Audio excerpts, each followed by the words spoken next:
Agora vamos fazer algumas observações sobre essa expressão aqui, ó, que é a ação expressa em termos de uma integral sobre o parâmetro θ. As derivadas são derivadas em relação a θ e nós fazemos essa identificação aqui. Veja o seguinte, compare esta expressão aqui da ação com a expressão usual da ação. Como nós estamos introduzindo uma variável adicional no espaço de configuração, que é o tempo. Estamos introduzindo um momento adicional conjugado a essa coordenada que é n mais 1, né? Essa soma aqui faz o papel desta soma aqui da ação usual. Está faltando esse termo aqui, ou seja, podemos interpretar da seguinte maneira: nesse espaço de fase estendido, alargado ou aumentado, a hamiltoniana é zero. Se a hamiltoniana no espaço de fase estendido for zero, né, isso aqui representa uma expressão da ação exatamente dessa mesma forma, só que esse termo está ausente porque a hamiltoniana é zero nesse espaço de fase estendido. Então, primeira observação, a hamiltoniana é zero. Eu vou passar a denotar, aqui nesse contexto, por QP, as variáveis canônicas do espaço de fase estendido. Significa que aqui nós vamos Q1 até Qn mais 1 e de P1 até Pn mais 1. 2. Como nós vemos dessa equação aqui, ó, a variável canônica conjugada ao tempo é menos h. Lembra-se de que Qn mais 1 é o tempo. E mais uma coisa aqui, ó. Esta mesma equação, né, que diz que a variável canonicamente conjugada ao tempo é menos h, representa uma relação entre as variáveis canônicas. H é uma função dessas variáveis. Então, essa equação aqui está dizendo que o momento canônico de número n mais 1 é igual a esta função das variáveis e momentos que excluem, quer dizer, isso aqui inclui todas as variáveis e momentos menos o de n mais 1. Então, isso é uma relação funcional entre Qs e Ps nesse espaço de fase alargado ou aumentado ou estendido. Quer dizer, nesse espaço de fase estendido, os Qs e Ps não são completamente independentes entre si, porque eles estão vinculados por essa equação aqui. A equação Pn mais 1 igual a menos h é um vínculo. O que eu gostaria, então, de discutir em seguida é como obter as equações de movimento, as equações de Hamilton, nesse espaço de fase estendido pela introdução do tempo como uma variável canônica adicional. Como há esse vínculo aqui no espaço de fase, nós podemos tratar esse problema pelo método dos multiplicadores de Lagrange, modificando a ação, incluindo um termo que seja o produto de um multiplicador de Lagrange pela equação que representa o vínculo. Tá bom? Então vamos fazer o seguinte, esse vínculo, vamos definir uma função que vai ser chamada de super-hamiltoniana. Esse nome aqui é extraído de outros contextos. Na verdade, é simplesmente essa função aqui, ó, considerada uma função no espaço de fase estendido, que é Pn mais 1 mais h. O vínculo, então, é simplesmente dizer que h de QP é igual a zero. Então, o vínculo agora é o seguinte, h de QP é igual a zero. É essa equação aqui.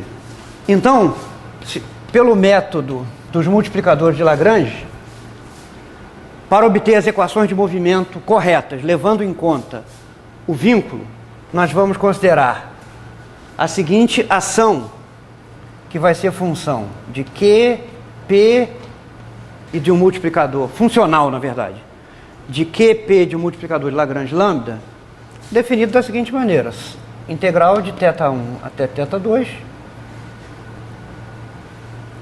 Pegamos essa ação aqui. Eu vou escolher o sinal menos aqui só por conveniência. E acrescentamos a ação, o vínculo multiplicado por um multiplicador de Lagrange. Tá bom? E agora nós aplicamos as equações de Euler a esta ação associada às coordenadas Q, as coordenadas P e a esse multiplicador de Lagrange lambda. E vamos ver quais são as equações que resultam disso aí. Ó, veja bem, vamos chamar essa expressão, esse integrando que aqui está, isso aqui é uma função f de QP lambda, Q', P', lambda'. As equações de Euler, genericamente, esse integrando, vamos considerar as equações de Euler associadas a essa ação. Estamos usando o princípio variacional de que variação da ação é zero em torno da trajetória física, né? Então a trajetória física deve obedecer às equações de Euler para esse problema variacional. Esse integrando está sendo chamado então de uma função f dessas variáveis. É evidente para essa forma explícita aqui do f, essa função não depende nem dos P' nem dos lambda'. Mas vamos tratar genericamente como seriam as equações de Euler para um funcional com um f genérico desse. E aí depois a gente olha para a forma específica do f e vê como ficam as equações de Euler. Então as equações de Euler são para k de 1 até n mais 1, a mesma coisa para p, idem, e d de θ, d ρ de f, d ρ de lambda', menos d ρ de f, d ρ de lambda igual a zero. Vamos chamar esse conjunto de equações aqui de 1, esse de 2, e esta aqui é uma equação só, de 3. Considerando a forma explícita de f, que é esta aqui, vamos começar pela equação 3. A equação 3, na verdade, nós já sabíamos que isso ia acontecer, porque isso é da natureza do método dos multiplicadores de Lagrange, né? Essa função f aqui não contém lambda'. Nossa derivada aqui é zero. E derivada de f em relação a lambda é menos h. Então a equação 3 dá simplesmente a equação de vínculo h de QP igual a zero, que é a mesma coisa que Pn mais 1 igual a menos h. Agora vamos olhar para estas equações aqui. Vamos fazer o seguinte, olha. Vamos olhar primeiro para essas equações no caso em que k é o último índice, é n mais 1, e depois vamos olhar para os casos em que k varia de 1 até n. Equações 1 e 2 com k igual a n mais 1.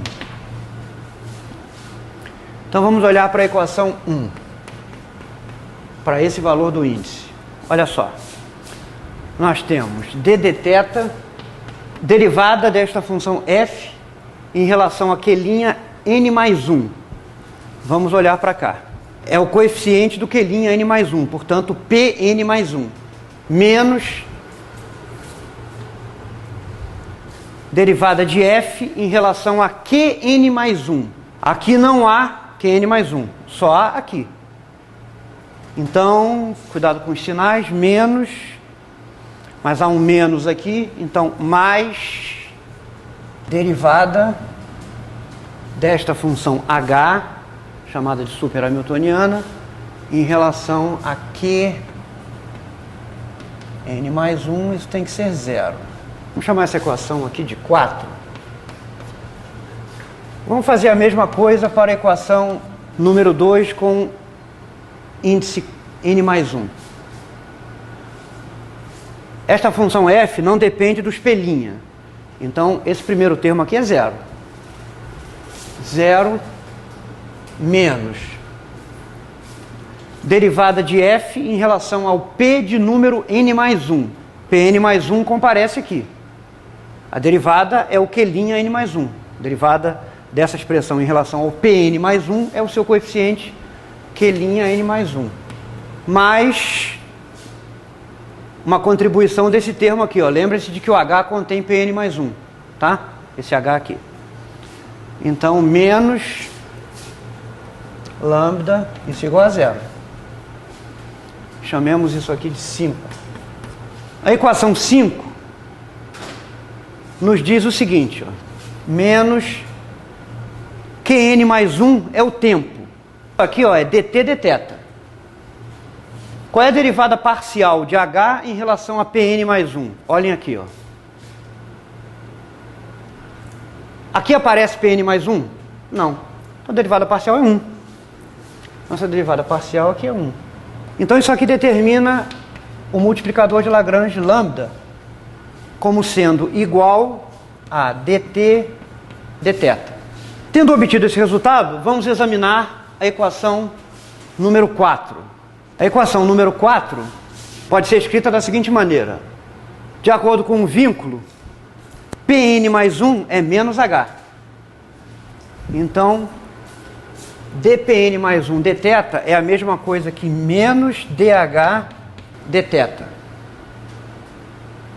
Mais a derivada parcial de H mais lambda. Agora, olhem, qual é a derivada parcial de H em relação a Qn mais 1? Qn mais 1 só comparece aqui, mas lembre-se de que Qn mais 1 é T. Então isso aqui, ó, é a mesma coisa que a derivada parcial da hamiltoniana H original em relação ao tempo. A equação 4 é a mesma coisa que isso aqui, ó. Se nós dividirmos essa equação por lambda, nós ficamos com 1 sobre lambda dH dθ igual a d-rho de H, d-rho de T. Mas 1 sobre lambda é dθ dt. Ou seja, esta equação aqui é a mesma coisa que dH dt igual a d-rho de H, d-rho de T. Uma equação que nós já conhecemos. Então veja o seguinte, esta equação que diz que a derivada total da hamiltoniana em relação ao tempo é igual à sua derivada parcial e que, portanto, diz que se a hamiltoniana não depende explicitamente do tempo, então a hamiltoniana se conserva. Esta equação, ela surge de maneira natural nesse formalismo em que o tempo é elevado à condição de uma variável canônica. A evolução do sistema mecânico é descrita em termos de uma outra variável externa chamada de θ.